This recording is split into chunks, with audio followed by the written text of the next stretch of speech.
আঘোণৰ পথাৰত দাৱনীৰ সৈতে ৰবাব টেঙাৰ জুতি ল'লে অসম বিধানসভাৰ উপাধ্যক্ষ ডক্টৰ নুমল মমিনে।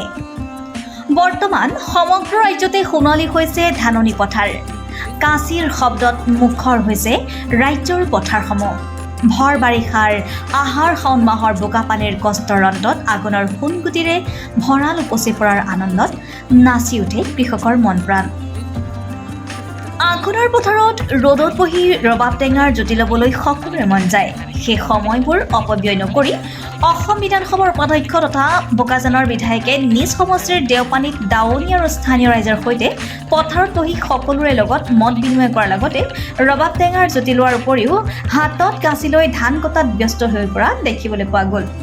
উপাধ্যক্ষগৰাকীয়ে জানিবলৈ দিয়ে যে বোকাজানত ইমূৰৰ পৰা সিমূৰলৈ কেৱল ভাল খবৰেই ভাল খবৰ। একোখনকৈ বিদ্যালয়ত 7 কোটি টকাৰ ব্যয় সাপেক্ষে 3খনকৈ বিদ্যালয় নিৰ্মাণ কৰাৰ লগতে আগন্তুক দিনত বোকাজানত এখন অভিযান্ত্ৰিক মহাবিদ্যালয় আৰু সৈনিক স্কুল স্থাপন কৰাৰো কথা চিন্তা কৰাৰ হৈছে বুলি মন্তব্য প্ৰকাশ কৰে ডক্টৰ নুমল মমিনে।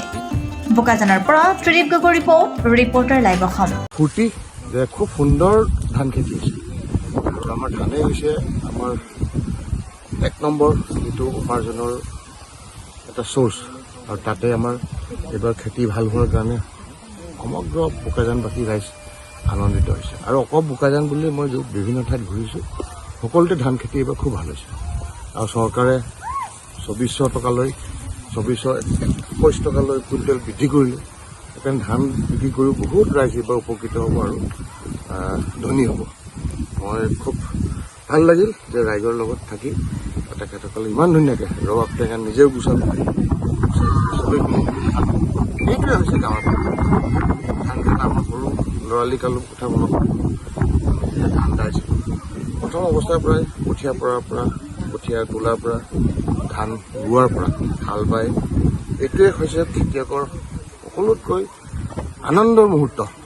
ধান চপোৱা সময়ত ধান দাবলৈ দাৱনী পথাৰত খুব আনন্দ মনেৰে আৰু বতৰো খুব সুন্দৰ দিছে ধান কাটিবলৈ, বৰষুণ নাই, গতিকে কোনো আহুকাল নাই। মই ভাবোঁ এবাৰ খেতিয়ক অসমবাসী ৰাইজৰ খেতিয়কসকল খুব আনন্দ। 7 কোটিকৈ চেংচন দিয়া হৈছে, কাম আৰম্ভ হৈছে। বালিপথৰ থংনব্বৈ হ'ব, এতিয়া শান্তিপুৰ হাইস্কুলৰ কাম আৰম্ভ হ'ব। আমাৰ ইয়াত মডেল কলেজ হ'ল, ছায়েন্স কলেজ হ'ল, 6খনকৈ চেণ্ট্ৰেল ৰেচিডেঞ্চিয়েল স্কুল পাইছে আৰু খুব ভাল খবৰ আহিলে আমাৰ ইঞ্জিনিয়াৰিং কলেজ এটা ইয়াত হ'ব পাৰে, নহ'লে আৰু এখন মডেল কলেজ আমি পাব পাৰোঁ। তাৰ প্ৰপ'জেল মই দি থৈছোঁ আৰু খুব ভাল হ'লেতো আমি ইয়াতে এইটো কি নাম কয় সৈনিক স্কুলো পাব পাৰোঁ। গতিকে বোকাজানৰ কাৰণে ভালেই সদায়। মই থকালৈকে বোকাজানৰ বেয়া খবৰ নাহে আৰু সদায় ভাল খবৰে পাব। ৰাস্তা পদূলি হৈ আছে। কালি বৰপুং তাৰাপুঙলৈ আমি গৈছিলোঁ, আমি বৰলাংচৰলৈকে সেই ৰাস্তাও চেংচন দিলোঁ। যোৱাকালিৰ পৰা কাম আৰম্ভ হৈছে। 196 কোটি টকাৰ নেচিটছৰ পৰা ডনাৰ মিনিষ্ট্ৰী দিছে। এইবিলাক চব যোনফালে গ'লে ভাল খবৰ। মানুহবিলাকে নেদেখে, মই কৈ দিলে কৈ যে এইটো ভাল এইটো ভাল, কিন্তু মানুহবিলাকে বিচাৰি নুলিয়াই কোনটো ভাল। চব ভাল দেখিছোঁ। ৰাইজৰ মুখলৈ চালে মানে খুব ভালে লাগে। Reporter live Assam.